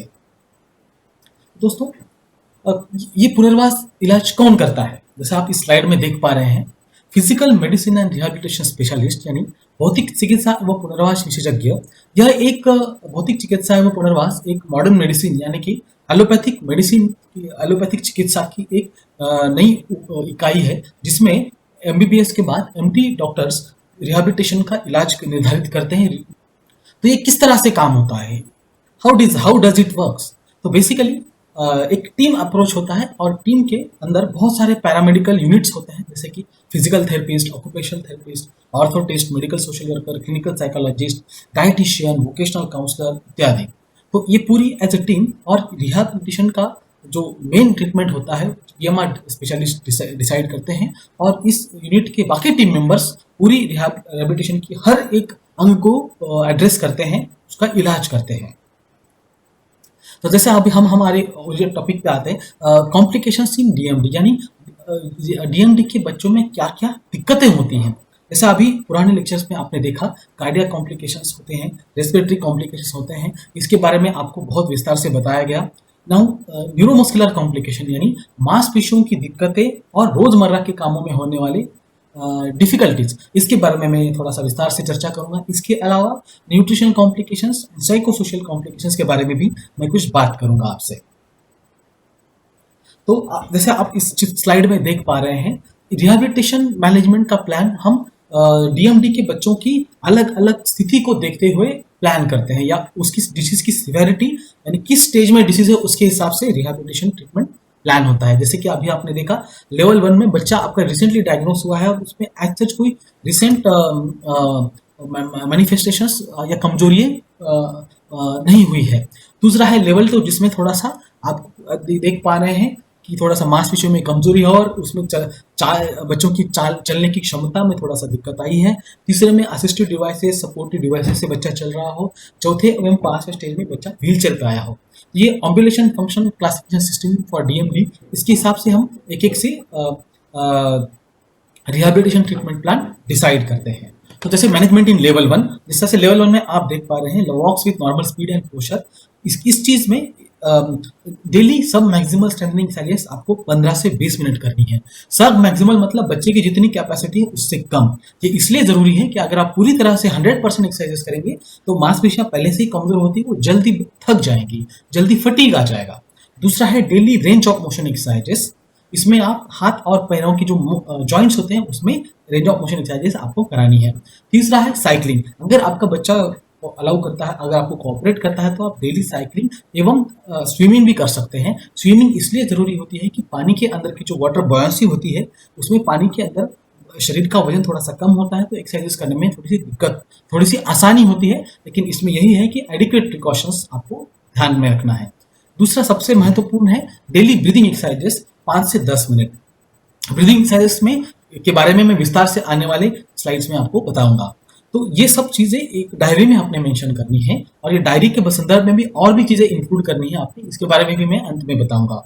इसमें आपको एक ध्यान रखना है कि बच्चे का जो चलन है, बच्चे की जो चाल है, उसमें कोई दिक्कत तो नहीं है, बच्चा बार बार तो नहीं गिर रहा है, इसके लिए आपको ध्यान से मॉनिटर करना है। हर 6 मंथ में 1 ईयर में अलग अलग गाइडलाइंस अलग अलग ये करते हैं, बट पर्सनली मुझे लगता है कि हर 6 महीने में आपको आपके फिजिशियन डॉक्टर को दिखाना चाहिए। दूसरा है मैनेजमेंट इन लेवल 2, इसमें है कुछ जो जितनी भी लेवल 1 में कसरतें बताई गई है उसको आपको ध्यान से करना है। इसके अलावा कुछ स्पेसिफिक चीजों में आपको एड्रेस करना है। जैसे आप इस चित्र में देख पा रहे हैं, एक गैस्ट्रोक्निमिसन सोलियस नाम की एक मांसपेशी होती है जो काफी जल्दी से अपना होती है। जैसे आप इस तरह से लेवल 2 के राइट साइड के चित्र में देख पा रहे हैं, बच्चा पंजे के ऊपर चल रहा है, तो इसके लिए गैस्ट्रोक्निमियस की स्ट्रेचिंग बहुत जरूरी है। कॉन्ट्रैक्चर प्रिवेंशन बहुत जरूरी है। इसमें इस तरह से चित्र में देख पा रहे हैं, बच्चा एक दुपट्टा आगे पंजों के सामने रखते हुए खींच सकता है, इस तरह से भी कसरत कर सकता है, या फिर अभिभावक या पेरेंट्स गैस्ट्रोटोमी स्ट्रेचिंग भी कर सकते हैं। इसके बावजूद भी दिक्कत होती है तो आप AFO यानी एंकल फुट ऑर्थोसिस एवं नी एंकल फुट ऑर्थोसिस भी आप इस्तेमाल कर सकते हैं। जैसा आप चित्र में देख पा रहे हैं, ये बाईं तरफ AFO है और दाईं तरफ KFO है। बहुत एक महत्वपूर्ण चीज है, daily prolong standing for 20 to 30 minutes. Level 2 onwards के बच्चों में गैस्ट्रोमेनियस और हैमस्ट्रिंग की जो स्ट्रेचिंग होती है, तो फिजियोलॉजिकल बॉडी का वेट पकड़ते हुए आप उसको स्ट्रेचिंग कर सकते हैं। दूसरा, ये स्टैंडिंग इसलिए भी जरूरी है ताकि आपको प्रोफाइलैक्सिस, ऑर्थोजेटिक हाइपोटेंशन और जैसे इस तरह की बाकी कॉम्प्लिकेशंस ना हो। ये जैसे आप फर्स्ट इमेज में देख पा रहे हैं, ये इस तरह का एक सोफिस्टिकेटेड स्टैंडिंग फ्रेम है। अगर आपके पास ये उपलब्ध नहीं है तो आप दूसरे चित्र में देख पा रहे हैं, उसकी तरफ से दीवार के कॉर्नर में सपोर्ट लेते हुए बच्चों को आप 10 से 30 मिनट जरूर खड़ा करें। जैसा मैंने बताया कि ब्रीदिंग एक्सरसाइज बहुत इंपॉर्टेंट है। इसमें आप ये कुछ एक्सरसाइजेस हैं, स्पेशली जैसे सर ने बताया कि डायफ्रामेटिक ब्रीदिंग बहुत इंपॉर्टेंट है पुराने लेक्चर में। तो इसमें आप जैसे पहले चित्र में देख पा रहे हैं, डायफ्रामेटिक ब्रीदिंग बहुत ही सिंपल तरीका होता है। इसमें आप एक हाथ छाती पे रखें और एक हाथ पेट पे, और जैसे आप सांस लेते हैं तो पेट के मांसपेशियों से सांस अंदर खींचना है ऐसे, और मुंह से सांस छोड़ना है। इसमें ये ध्यान रखना है कि सिर्फ पेट के ऊपर का हाथ ऊपर जाए और नीचे आए। इससे क्या होगा, आपका डायफ्राम और मजबूत होगा। अगर बच्चा आपको कोऑपरेट नहीं करता है तो आप एक प्ले थेरेपी इंटीग्रेट कर सकते हैं, जिसमें आप दूसरे चित्र में देख पा रहे हैं, एक तरह की भिंगरी है, उसमें आपको मुंह से फूकना है, या फिर तीसरा ये फोम बबल्स है, इसमें आप फूक सकते हैं। एक और सिंपल कसरत है बलून फुलाना, ये भी आप अपने बच्चे को करा सकते हैं। इससे क्या होगा कि डायफ्राम और दूसरी इंटरकॉस्टल मांसपेशियां जो होती है उसको मजबूती करने में आसानी होगी, फायदा मिलेगा। रेस्पिरेटरी फंक्शन यानी आपकी छाती की जो मांसपेशियां है, आपके फेफड़े ठीक से काम करें, इसको कितना सही तरीके से काम करें, इसके लिए आप घर बैठे बैठे 2 सिंपल चीजें हैं। सिंपल ब्रेथ होल्ड काउंट और chest measurement. Breath hold count में क्या करना है, आपके बच्चे ने सांस पकड़नी है और आपको सिर्फ नंबर काउंट करना है। जैसे मैंने सांस पकड़ी और अभिभावक पेरेंट्स ने नंबर काउंट करने, जैसे 1 2 3 4 5 6 7 8। Generally normal breath hold count होता है 20 से 25 बच्चों में। अगर इससे कम हो रहा है तो इसका मतलब है कि बच्चे को सांस कम पड़ रही है, आपको पल्मोनरी मेडिसिन स्पेशलिस्ट की आवश्यकता है। दूसरा है सिंपल चेस्ट मेजरमेंट। इसमें आपको सिंपल मेजरिंग टेप लेना है निपल की यहाँ पे, और बच्चे को चेस्ट की गर्थ यानी चेस्ट की सर्कमफ्रेंस नापनी है आपको, और बच्चे को बोलना है कि आप जोर से इनहेल करें तो जो लंग एक्सपांशन होता है जनरली 2 से 4 सेंटीमीटर का होता है। अगर 2 सेंटीमीटर के नीचे है तो इसका मतलब है कि आपके लंग्स एक्सपांड नहीं हो रहे, इसका मतलब है कि आपको पल्मोनरी मेडिसिन की चिकित्सक की आवश्यकता है। मैं देख रहा था बहुत सारे चैटिंग में बहुत सारे अभिभावक पूछ रहे थे कि स्कूलिंग के लिए किस तरह से किया जाए, स्कूलिंग सही से होना चाहिए या नहीं। तो मेरा सुझाव है स्कूलिंग और सोशल पार्टिसिपेशन बहुत जरूरी है। डीएमडी के बच्चों में इंटेलिजेंस IQ एकदम नॉर्मल होता है। अगर आप स्कूल टीचर और प्रिंसिपल से थोड़ा सा कोऑर्डिनेट करें, और आपके घर से लेकर स्कूल तक का जो रास्ता है, अगर आप एम्बुलेशन यानी बच्चा को ट्रांसपोर्टेशन अगर सही से हो पाता है तो मैं स्कूलिंग आप जरूर करें, जब तक आप चाहेंगे तब तक।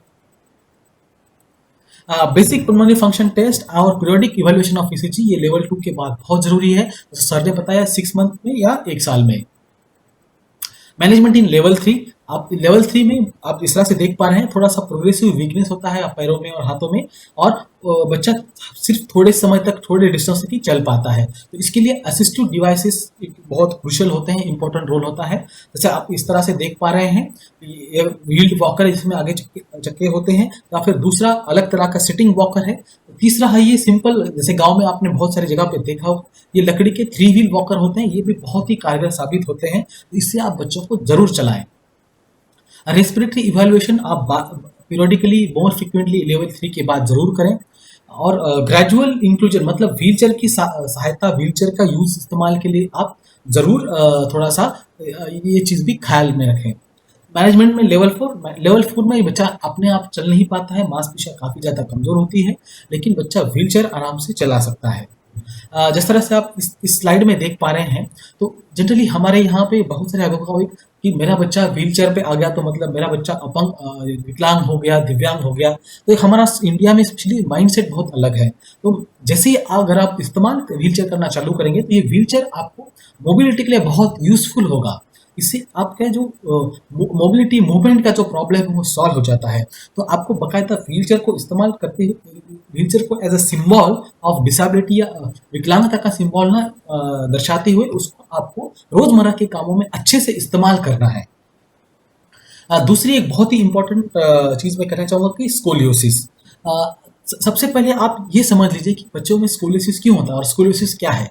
स्कोलियोसिस बेसिकली आप चित्र में देख पा रहे हैं कमर का टेढ़ा होना। तो स्कोलियोसिस इसलिए होता है कि जैसे जैसे डिसीज प्रोग्रेशन होता है रीढ़ की हड्डी की मांसपेशियां जो रीढ़ की हड्डी को सपोर्ट करती है वो कमजोर हो जाती है। उसके कारण जो हमारे कंधे और सर का जो शरीर का जो वजन का हिस्सा होता है वो उसके कारण वो रीढ़ की हड्डी सीधा ना होने के कारण मांसपेशियां कमजोर होने के कारण वो बेंड होने लगती है। इसमें आप ये दूसरा जो चित्र है इसमें एक्सरे है इसमें आप देख पा रहे हैं। तो इसमें यह है कि आपको बोनी इन्वॉल्वमेंट यानी रीढ़ की हड्डी में कोई भी तकलीफ नहीं होगी, लेकिन जो रीढ़ की हड्डियों जो रीढ़ की हड्डियों को सपोर्ट करने वाली मांसपेशियां कमजोर होती है उसके कारण आपकी कमर टेढ़ी होती है। तो इससे नुकसान क्या होता है? नुकसान ये है कि जैसे जैसे एज डिसीज प्रोग्रेस होता है अगर आपका स्कोलियोसिस ज्यादा कर्व होता है तो आपके फेफड़े दब जाएंगे, फिर आपको सांस लेने में दिक्कत हो जाएगी। तो हम इसको कैसे बचा जा सकता है? कुछ सिंपल एक्सरसाइजेस है। अगर आपका बच्चा लेवल 1 लेवल 2 में है और स्कोलियोसिस ऑनसेट होता है तो ये कैट स्ट्रेच और काउ स्ट्रेच ये सिंपल एक्सरसाइजेस कर सकते हैं। अगर लेवल 3 ऑनवर्ड्स है तो ये सिंपल प्रोन लाइन नीचे लेटते हुए ऊपर वाले छाती के हिस्से को ऊपर खींचना, ये दूसरे चित्र में दिखाई हुई कसरत भी कर सकते हैं। अगर प्रोग्रेसिव डिसीज है तो आप ये टॉवल का रोल रखते हुए जो कर्व है उसके नीचे अगेंस्ट टॉवल का रोल रखते हुए स्ट्रेचिंग एक्सरसाइजेस भी कर सकते हैं। इसके अलावा भी कुछ अगर इसके बावजूद भी अगर दिक्कत होती है तो sitting devices wheelchair seat back modifications ये भी बहुत अच्छा सुझाव है। इसमें आप ये व्हीलचेयर में देख पा रहे हैं साइड पैड्स होते हैं, नेक पैड्स होते हैं, तो इससे आपकी कमर सीधी रहने में आसानी होती है। जैसे दूसरे चित्र में कस्टम मोल्डेड और कस्टम मेड चेयर बैग्स जिसमें अडक्टर डिवाइडर भी होता है इस तरह के, या फिर अलग अलग तरह के सिटिंग डिवाइसेस भी आते हैं। इसके बावजूद भी दिक्कत होती है तो ऑर्थोपेडिक सर्जरी से आपकी जो रीढ़ की हड्डियां उसमें स्क्रू और रॉड में फिक्स करते हुए आपका रीढ़ की हड्डी को स्ट्रेट किया जा सकता है। डीएमडी के बच्चों में सर्जरी जनरली अवॉइड करते हैं क्योंकि उसमें एनेस्थीसिया के कुछ कॉम्प्लिकेशंस होते हैं। दूसरा है चाइल्ड को आप और मोर फंक्शन कैसे करें। ये बहुत ही सिंपल चीजें हैं, ये मार्केट में अवेलेबल है, अमेजॉन फ्लिपकार्ट पे अवेलेबल है। ये इस तरह के बहुत सारे असिस्टिव डिवाइसेस से आप बच्चे के जो क्वालिटी ऑफ लाइफ को इम्प्रूव कर सकते हैं। जैसे आप यूनिवर्सल कप देख रहे हैं, इसमें आप स्पून ब्रश सब हैंडल कर सकते हैं, या पेन होल्डर, इसमें आप सिंपली घर में बैठे बैठे आप पेन होल्डरिंग डिवाइस बना सकते हैं, राइटिंग डिवाइस बना सकते हैं, या इस तरह से लॉन्ग हैंडल ब्रश होते हैं, लॉन्ग हैंडल सीजर्स होते हैं, स्पून्स होते हैं। ये इस तरह से एक कप होल्डर है, ये तो अमेजोन ये रूटीन मार्केट में भी आपको आसानी से मिल जाते हैं। ये लॉन्ग हैंडल कीज होती हैं, या अलग तरह के जिपर होते हैं। अगर आपका बच्चा शर्ट या पैंट पहनने में दिक्कत है तो आप वोल्क्रो वाला शर्ट पहनिए जिसमें वोल्क्रो एक दूसरे से आसानी से चिपके। अगर पैंट पहनना है तो नाड़े की जगह आप सिंपल इलास्टिक से भी इलास्टिक वाला पैंट भी पहन सकते हैं, इससे पहनने में और निकालने में आसानी होगी। एक रीचर नाम का डिवाइस होता है, अगर आप व्हील चेयर से कोई भी चीज उठानी है तो ये रीचर या अमेजॉन फ्लिपकार्ट पे आसानी से मिल जाता है, तो ये भी आप ले सकते हैं। दूसरा और सबसे महत्वपूर्ण चीज है कि टॉयलेट किस तरह से हम टॉयलेट मैनेजमेंट किस तरह से करें। तो आप एक सिंपल 1-2 हज़ार या 3 हज़ार रुपये खर्च करते हुए टॉयलेट में मॉडिफिकेशंस कर सकते हैं। जो आप इस चित्र में देख पा रहे हैं, टॉयलेट सीट है, इसमें ग्रैब बार्स हैं, वॉश बेसिन थोड़ा डाउन है, नॉन स्किडिंग मैट है, तो ये इस तरह से आप टॉयलेट में ट्रांसफर कर सकते हैं। दूसरा एक इम्पॉर्टेंट है ट्रांसफर बोर्ड, ये बहुत ही कारगर होता है। इसमें व्हील चेयर से बेड के ऊपर आना, बेड से व्हील चेयर के ऊपर जाना, इस तरह का सिंपल प्लाईवुड बोर्ड होता है, इससे बहुत आसानी से बच्चा अपने आप ट्रांसफर हो सकता है। ये सभी चीज़ों का जो उद्देश्य है कहने का कि आप डीएमडी ग्रसित बच्चा आत्मनिर्भर बने, हर चीज रोजमर्रा की हो उसमें वो खुद अपने आप काम कर पाए, specially level 4 onwards. Management in level 5 में बच्चा कंप्लीटली एम्बुलेशन होता है, तो इसमें 2 चीज, मोटराइज व्हीलचेयर भी ले सकते हैं या फिर अटेंडर डिपेंडेंट व्हीलचेयर भी हो सकती है। व्हीलचेयर एक बहुत ही बड़ा साइंस है, अलग तरह के व्हीलचेयर्स मार्केट में उपलब्ध है। अगर अटेंडर डिपेंडेंट नहीं चाहिए तो एक सिंपल एक स्ट्रॉ मुंह में रखिए और उस स्ट्रॉ से पूरा व्हीलचेयर बच्चा आपका मॉनिटर कर सकते हैं, आगे जाना, पीछे जाना, लेफ्ट राइट। तो इस तरह के हाई टेक व्हीलचेयर्स भी अवेलेबल है। इसके साथ साथ रेस्पिरेटरी केयर बहुत ही इंपॉर्टेंट है। रेस्पिरेटरी केयर में कफ ऑगमेंटेशन टेक्निक्स बहुत इंपॉर्टेंट है। जैसा साउथ सर ने बताया, एस्पिरेशन न्यूमोनिया या खाना खाते समय फूड पार्टिकल्स लंग्स फेफड़ों के अंदर जाने का बहुत चांस होता है। तो इसमें कफ ऑगमेंटेशन और जो अंदर का कफ होता है निकलने में भी दिक्कत होती है, तो हम आपको यहाँ पे cough augmentation technique, huffing technique, chest clearance technique, इस बहुत सारी सिंपल चीज़ों के बारे में बताएंगे ताकि वो ब्रीदिंग इश्यूज ना हो जाए। उसके अलावा आपको ब्रीदिंग एक्सरसाइज कंटिन्यू रखनी है। अगर सांस लेने में दिक्कत होती है तो अलग अलग तरह के assisted ventilation devices as per requirement होती है, उसके बारे में भी आपको सलाह दी जाएगी। इसके अलावा ROM, स्ट्रेचिंग एक्सरसाइज, ये भी आपको कंटिन्यूस ध्यान में रखना है। एक स्टैंडिंग व्हीलचेयर एक नया डिवाइस है हमारे इंडिया में, IIT मद्रास और PMR डिपार्टमेंट ऑफ चेन्नई, उन्होंने ये बनाया है। तो स्टैंडिंग व्हीलचेयर ये बहुत इंपॉर्टेंट है। इसमें आप बहुत 17 से 18,000 रुपये में मिलता है, ये ऑनलाइन अवेलेबल है। तो इसमें आप आसानी से बच्चों को खड़ा कर सकते हैं और स्टैंडिंग के कारण बहुत सारे कॉम्प्लिकेशंस आप प्रिवेंट कर सकते हैं, जैसे ऑर्थोसिटिक हाइपोटेंशन है, ऑस्टियोपोरोसिस है। कई बार व्हीलचेयर में होने के कारण और स्टेरॉइड इंड्यूस्ड ऑस्टियोपोरोसिस, यानी स्टेरॉइड लंबे समय तक होने के कारण ऑस्टियोपोरोसिस होता है, तो उसका भी मेडिकल मैनेजमेंट आपको ठीक तरह से करना चाहिए। न्यूट्रिशन मैनेजमेंट, इसके बारे में मैं बताऊंगा। ओबेसिटी, न्यूट्रिशन मैनेजमेंट इसलिए जरूरी है क्योंकि फिजिकल एक्टिविटीज कम होने के कारण DMD के बच्चों में ओबेसिटी यानी ज़्यादा से ज़्यादा फैट अकुमुलेशन का चांस ज़्यादा होता है। इसमें आप डाइटिशियन की सलाह पे आपके डाइट को थोड़ा सा रेगुलराइज कर सकते हैं, मॉनिटर कर सकते हैं। डेली इंटेक ऑफ कैलोरीज, कितने प्रोटीन लेनी चाहिए, कितने कार्बोहाइड्रेट लेनी चाहिए, इसके बारे में भी आप डाइटिशियन से सलाह ले सकते हैं। सबसे महत्वपूर्ण और इग्नोर्ड पार्ट होता है DMD की अभिभावक बच्चों में भी साइकोलॉजिकल बिहेवियरल इश्यूज। इसके बारे में मैं ज़रूर कहना चाहूँगा, स्पेशली जब बच्चा 10 से 14 साल यानी चाइल्ड से टीनेज में कन्वर्जन होता है, तो बहुत सारे शारीरिक बदलाव होते हैं, हार्मोनल बदलाव होते हैं, फिजिकल ग्रोथ होती है और पेरेंट्स भी काफ़ी परेशान हो जाते हैं कि मेरे बच्चे के साथ किस होगा, मेरे बच्चे को ये DMD क्यों हुआ। इस तरह के बहुत सारे इश्यूज होते हैं। इसके लिए साइकियाट्रिस्ट की रेगुलर सलाह या प्रॉपर काउंसलिंग बहुत ही आवश्यक है। काउंसलिंग के अलावा जैसे DMD के पेरेंट्स ग्रुप है, यानी कुछ पेरेंट्स ने अगर कुछ इश्यूज के लिए कुछ सोल्यूशन निकाला है तो वो शेयर कर सकते हैं।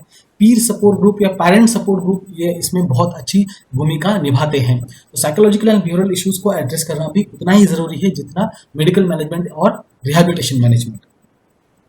तो पेरेंट्स के लिए वो घर में क्या कर सकते हैं, तो मेरा पर्सनल सुझाव ये है कि पेरेंट्स, अभिभावक एक डायरी बनाएं और उसमें कुछ चीजें नोट डाउन करें। डायरी डेट वाइज होनी चाहिए, जिसमें प्रोटोकॉल एक्सरसाइजेस कौन सी करनी है, स्ट्रेचिंग एक्सरसाइजेस कौन सी करनी है, स्ट्रेंथनिंग कौन सी करनी है, फिर ब्रीदिंग एक्सरसाइजेस किस तरह से करनी है, स्कोलियोसिस प्रिवेंशन एक्सरसाइजेस किस तरह से करनी है, कितने मिनट तक करनी है, आप एक नोट डाउन करें। इसके अलावा कार्डियक और रेस्पिरेटरी हर 3 या 6 महीने में आप नोट डाउन करें, जैसा मैंने आपको बताया। और नेक्स्ट 6 महीने 1 मंथ बाद, 6 मंथ 6 मंथ या 1 ईयर बाद कब आपको डॉक्टर को मिलना है, उसके लिए डेट शेड्यूल डेट फिक्स करें आप। इस महीने में इस तारीख को मुझे इस डॉक्टर से मिलना है, और इन बिटवीन आप एक पूरे इश्यूज लिख के रखें कि डॉक्टर से क्या डिस्कस करना है, कौन सी इश्यूज को कौन से डॉक्टर को दिखाना है। इस तरह से आप सिंपल डायरी बनाते हुए एक कॉम्प्रिहेंसिव ट्रीटमेंट कर सकते हैं बच्चे का।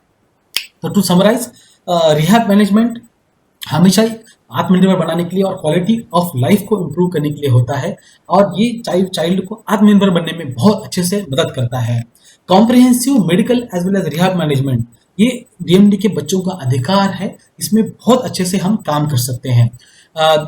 हमारे एम्स नागपुर के अलग अलग विभाग, जैसे बच्चों पीडियाट्रिक, डिपार्टमेंट ऑफ पीडियाट्रिक्स है, डिपार्टमेंट ऑफ पल्मोनरी मेडिसिन है, डिपार्टमेंट ऑफ कार्डियोलॉजी है, इन सब के साथ मिलते हुए department of physical medicine and rehabilitation, ये जो वाइड गैप है इसको भरने में मदद करेगा, ताकि DMD के बच्चों को एक ही छत में, एक अंडर वन रूफ पूरी तरह से कंप्लीट ट्रीटमेंट मिल पाए।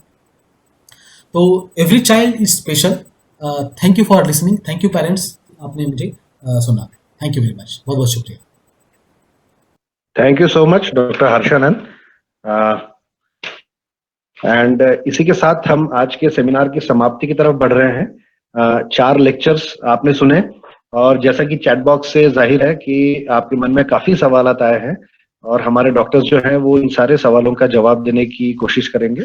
और ये बात हमें ध्यान रखना पड़ेगा कि कुछ सवाल या कुछ चीजें ऐसी होंगी कि जिनके लिए आपको यहाँ पे एम्स नागपुर आके फिजिकली कंसल्टेशन लेना पड़ेगा। तो आज के सेमिनार से निकले हुए जो प्रश्नोत्तर हैं, इन प्रश्नोत्तर के सेशन को मॉडरेट करने के लिए मैं इनवाइट करना चाहूंगा हमारे बाल रोग विभाग के associate professor doctor Urmila Chauhan को, और आपकी इजाजत चाहूंगा। धन्यवाद, फिर मिलेंगे। Doctor Urmila please. Thank you doctor आकाश।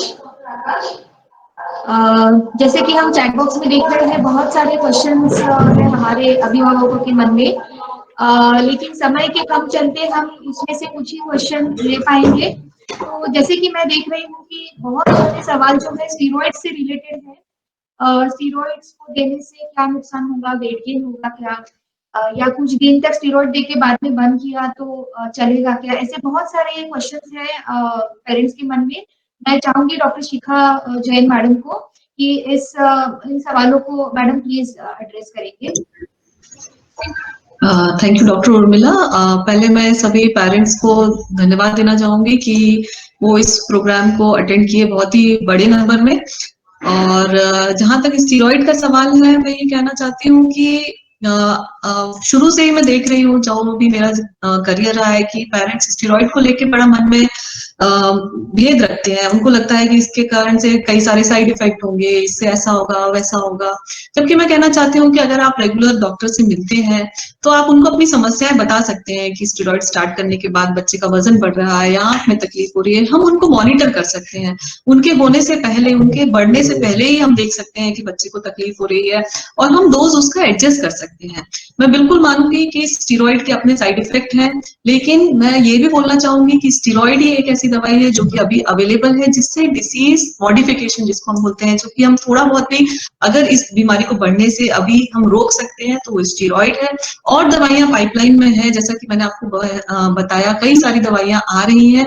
और थोड़ा सा अगर हम अपने बच्चों को अभी सपोर्ट करते हैं तो हम नहीं कह सकते कि फ्यूचर में कितनी जल्दी दवाइयां आ जाएंगी और हम शायद उसका ट्रीटमेंट भी दे सके। तो अभी जो स्टीरॉइड अवेलेबल है, प्लीज उसको दीजिए, डॉक्टर से कंसल्ट करिए, उसके डोज को हम मॉडिफाई कर सकते हैं और साइड इफेक्ट को भी मॉनिटर कर सकते हैं। जैसे कि हम देख रहे हैं, हम अपने कार्यक्रम के अंत में है।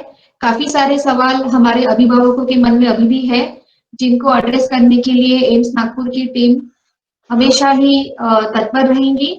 और जैसे डॉक्टर आकाश सर ने बताया है कि कुछ सवाल जो है बहुत ही ज्यादा पर्सनलाइज सवाल है, तो इस प्लेटफॉर्म पे ना डिस्कस करते हुए हम सबसे रिक्वेस्ट करेंगे कि आप जैसे भी पॉसिबल है कभी भी एम्स नागपुर में एक विजिट आप करेंगे, जो लोग स्पेशली नागपुर से है, तो इन सवालों को हम अच्छी तरह से एड्रेस कर पाएंगे। कार्यक्रम के अंत में बढ़ते हुए मैं डॉक्टर उर्मिला चौहान, एम्स नागपुर के बाल रोग विभाग की ओर से आभार प्रदर्शन प्रकट करना चाहती हूँ। प्रथमतः मैं एम्स नागपुर की माननीय संचालिका डॉक्टर विभा दत्ता मैडम, जिन्होंने हमें इस कार्यक्रम को आयोजित करने की अनुमति दी, उनके आभार मानना चाहती हूँ।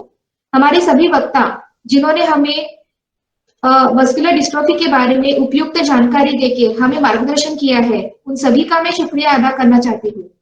आज के कार्यक्रम में उपस्थित सभी अभिभावकों का, जिनके लिए यह कार्यक्रम आयोजित किया था, उन सबका मैं आभार मानते हुए तकनीकी रूप से इस वेबिनार के समाप्त होने की घोषणा करती हूँ। और भविष्य में भी आप सबके साथ जुड़े रह के मस्कुलर डिस्ट्रोफी के हमारे बच्चों के जीवन की गुणवत्ता को सुधारने में योगदान देने का हमें आप मौका देंगे, यह आशा रखती हूँ। इसी के साथ यह कार्यक्रम समाप्त होने का मैं ये करती हूँ और धन्यवाद सभी को।